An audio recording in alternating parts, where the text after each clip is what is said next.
Let's cover today a beginner's guide to drawing fur with graphite pencils. I think there's often a bit of mystery over how to draw fur, but actually I don't think it's as tricky as you might expect. In fact, for every single drawing that I create, I always follow the same process. So I want to share that process with you today, and hopefully it will make approaching all fur and animal drawings a lot simpler. Now, before we start looking at that process, let's take a minute to talk about the materials that you'll need to draw fur. It's not going to be possible to use these techniques without the right materials. And the first material you'll need is some graphite pencils. You will need more than one. I generally like drawing with 3 pencils with 3 different hardnesses. I like using a hard, medium and a soft pencil. Generally speaking, I think it works well to use an HB 3B and a 6B. By using these 3 pencils together, we're able to make a much richer and deeper colour than if we used just an HB pencil, for example. The next very important material that you'll need is some paper, but we need to get the right kind of paper. The whole process of drawing fur is to build up that fur in a series of light layers, and we need the right kind of paper that's going to be able to take all of those layers. So I don't want to draw on something like sketch paper or printer paper. I like drawing on something called Bristol board. It's a very smooth paper and it's almost thick like a card. Now you'll also need a pencil sharpener. You need to create a really nice sharp point on these pencils. Plus we'll need an electric eraser and a putty eraser, and I'll also show you how to use these a bit later too.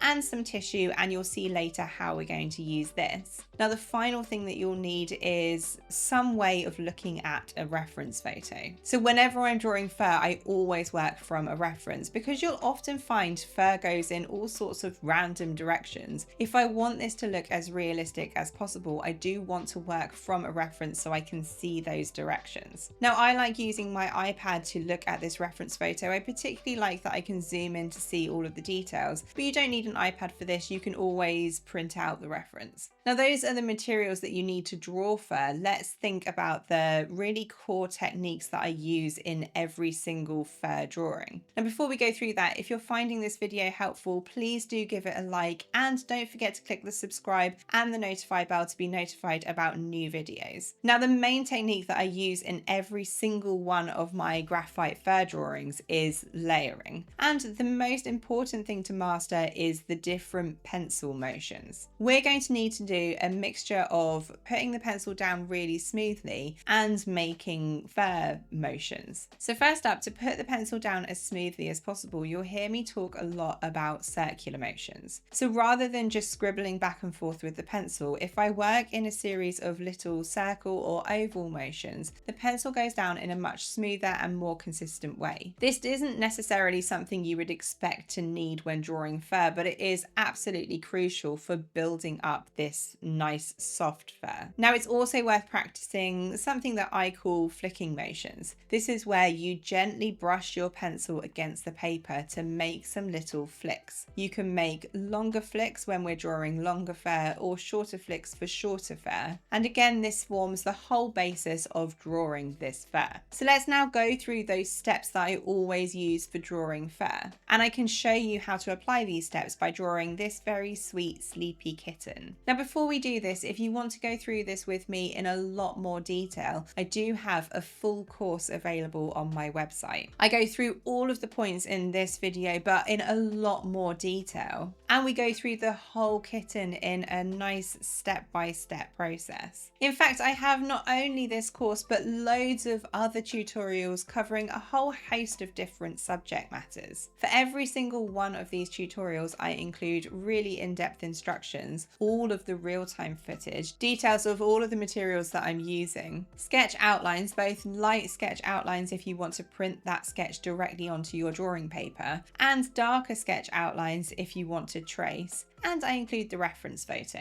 I have some more beginner-friendly drawings like this, and some much more complicated drawings that have a real wow factor. And I have not only graphite pencil drawings, but also coloured pencil and watercolour pencil. Check out the link in the description. So let's have a look at this kitten, and I want to start off by building up the base layers. So this fur technique might not start off how you're expecting. For the first quite a while of this technique, we're not going to be drawing any fur texture. We're not going to use any of those flicking motions. What I'm doing to start with is just getting the key shapes and lights and darks marked in. I want to focus on using those circular motions that I mentioned to block in and get the shapes down as smoothly as possible. And to do this, I'm using the hardest pencil that I will be using for this drawing. So if I was using standard graphite, this would be the HB pencil. I'm actually using something called matte graphite. It's similar to standard graphite, but it doesn't have that same level of shine. And they work on a slightly different scale. So this is the 4B pencil as the kind of lightest pencil I'll be using in this drawing. And literally all I'm doing is drawing out this cat smoothly. What we want to end up with is a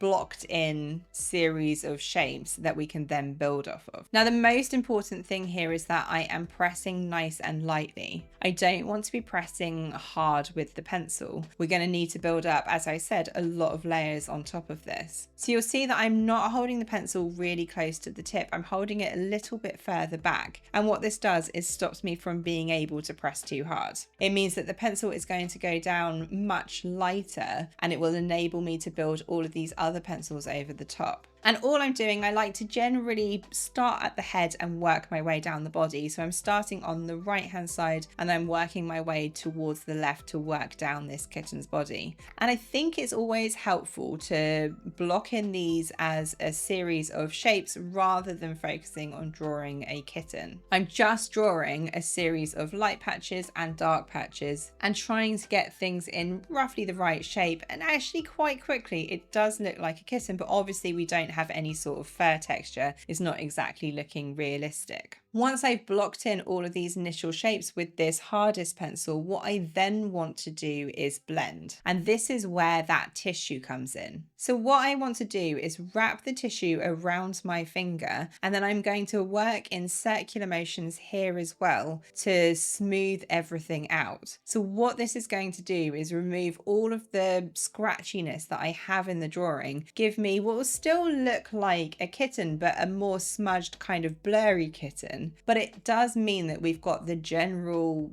basic shapes and lights and darks of this kitten that we can then build off of. So you can see we've just created a really lovely and smooth kitten that we can then start adding some darker shading on top of. So what I now want to do is exactly the same process, but with a slightly darker pencil. So for standard graphite, this would be the 3B pencil. I'm using, as I said, matte graphite. And so I'm using the 8B pencil. And I am literally going over any area that needs to be dark. So any area that isn't extremely light. Now this is all made a lot easier now because the initial shapes and lights and darks are already roughly mapped in. This is a good opportunity if I think something's not looking quite right that I can tweak those shapes. But all I'm really wanting to do is get the contrast roughly right. The whole key to any graphite drawing, not just fur graphite drawings, is contrast. If we can get the contrast looking correct, then the whole thing is going to look right. So once I've worked my way the whole way down the kitten, filling in all of these darkest areas, I can then once again blend with the tissue here, but I am using a different clean area of the tissue or it's just going to end up getting really smudgy. So you can see I don't need to do a huge amount of this. I just want to smooth out anything that I've added in this section.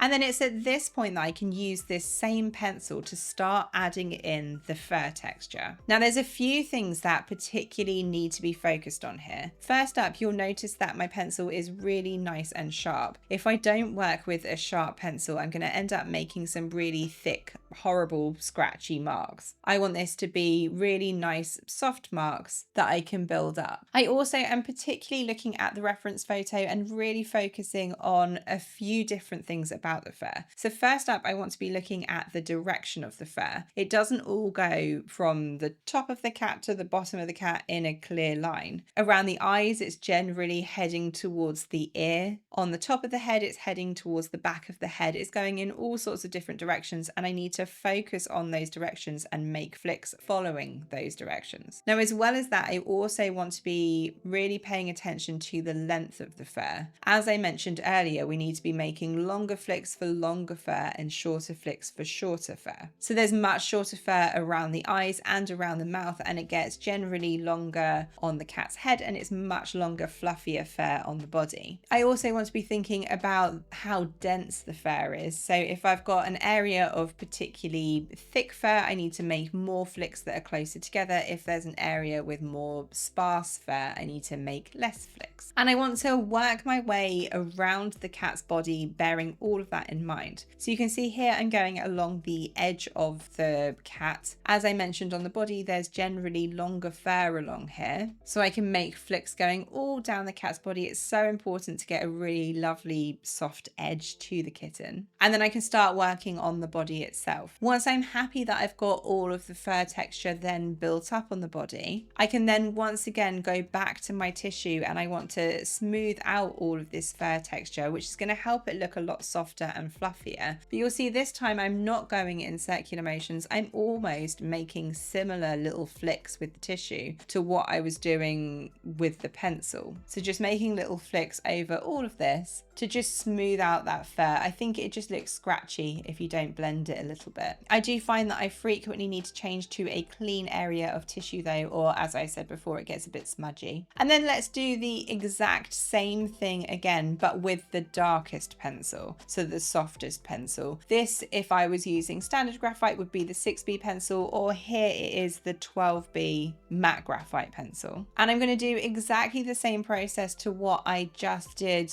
with the slightly lighter pencil with this pencil. So we're building up a little bit more depth by adding more fur texture over the top. Now, as I get towards the end of filling up this pencil, you'll notice that a lot of the lighter areas of the kitten are looking a bit too dark. Because we've blended with the tissue a couple of times, a lot of the darkest areas have got a bit lost and a bit smudged. But we can add those lighter areas back in. So this is where the two erasers that I mentioned earlier comes in. I've got a putty eraser and an electric eraser. To start with, I'm using the putty eraser here just to tidy up around the edges where I've smudged onto the rest of the paper. And then I'm going to use this eraser to generally lighten some areas of the fur. So you can see that I'm molding the eraser into a kind of flat shape, and then I'm just gently dabbing the eraser onto the area that I want to lighten to just lift a little bit of that graphite. So I'm working around the eye, just lightening this up a little bit. And then I'm generally going to work down the cat in exactly the same way as I did before. I'm not being really hard with the eraser here. I don't want to remove everything that I've added, but I do just want to make the area a little bit lighter.